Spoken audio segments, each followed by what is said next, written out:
ዛሬ ያዘጋጀውላችሁ በጣም አሪፍ የእውነት ማመን እስኪያቅታችሁ ማለት ነው። ነፍሰ ጡሮች፣ የልጆች እናት፣ ሽማግሌዎች፣ ትላትል፣ ጃርዲያ፣ ባክቴሪያ የሚታያችሁ ሰዎች ይሄንን ተጠቀሙ። በጣም ምርጥ መድኃኒት ነው። ማመን ነው የሚያቅታችሁ። እኔ ልጄ ለረጅም ጊዜ ታማ በቀን በየወሩ ወር ጠብቆ በ30 ቀን እንትን ነበር ኮሶ ይታያት ነበር። ዘመኗን ሙሉ እስክታድግ 4 አመት እስኪሞላት ኮሶ ይታያት ነበር።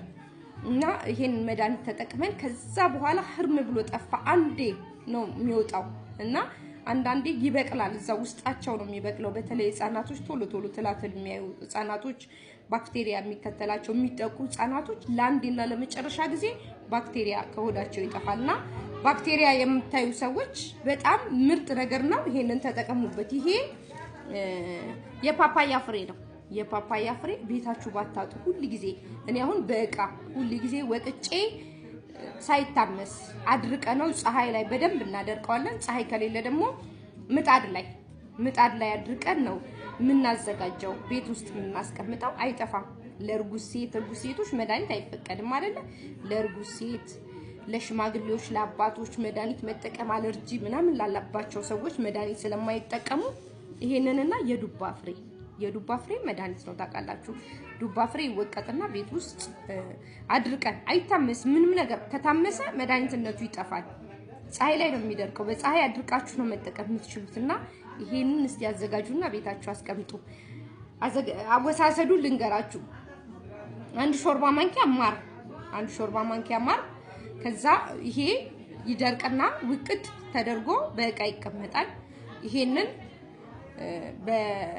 በሻይ ማንኪያ ሶስት በሻይ ማንኪያ ስኒ ላይ ታደርጋላችሁ። አንድ ማር አንድ ማንኪያ በሾርባ ማንኪያ ይደረጋል። ልውስ ተደርጎ በባዶ ሆድ ጧጧት ይጠጣል ማለት ነው። በባዶ ሆድ መጠጣ ሳይሆን መዋጥ፣ ከማሩ ጋር ተለውሶ እንደዚህ ዋጥ ሳይታኘክ ምናምን ዋጥ ማድረግ። ለስንት ቀን? ለ3 ቀን። ዱባ ፍሬውንም ለስንት ቀን? ለ3 ቀን። እሱም እንደዛው አይታመስም። ፀሐይ ላይ ይደርቅና ፀሐይ ላይ እናደርቀውና እሱንም ወቅጠን በእቃ እናስቀምጣለን። ሁሉ ጊዜ እንደዚህ አይነት ያበሻ መድኃኒቶች ወቅጠን ብናስቀምጥ ምንም እኛንም አይጎዱንም፣ ከኛ ላይ ምንም የሚቀነስ ነገር የለም። ሁላችሁም ብታዘጋጁ አሪፍ ነው። ይሄንን ተጠቀሙ። ይሄ ላሳያችሁ ብዬ ነው ያመጣሁላችሁና የፓፓያ ፍሬ ነው። እኔ ቤት አይጠፋም የፓፓያ ፍሬና የዱባ ፍሬ።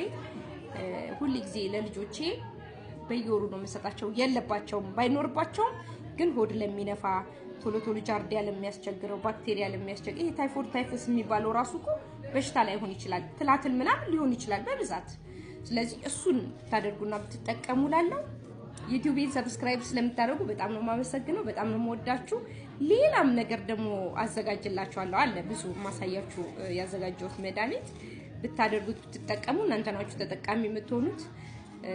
አስተያየት የምትሰጡ ሰዎች አመሰግናለሁ። ጥያቄንም እየመለስኩላችሁ ነው። እናንተም ደግሞ እኔ የምላችሁን ታደርጉ ደግሞ ደስ ይለኛል። ብዙዎቻችሁ እያደረጋችሁ ስለሆነ በጣም ነው የማመሰግነው። ውጤቱን ስታገኙት ደግሞ ውጤቱንም ንገሩኝ። ቴንኪው። አመሰግናለሁ።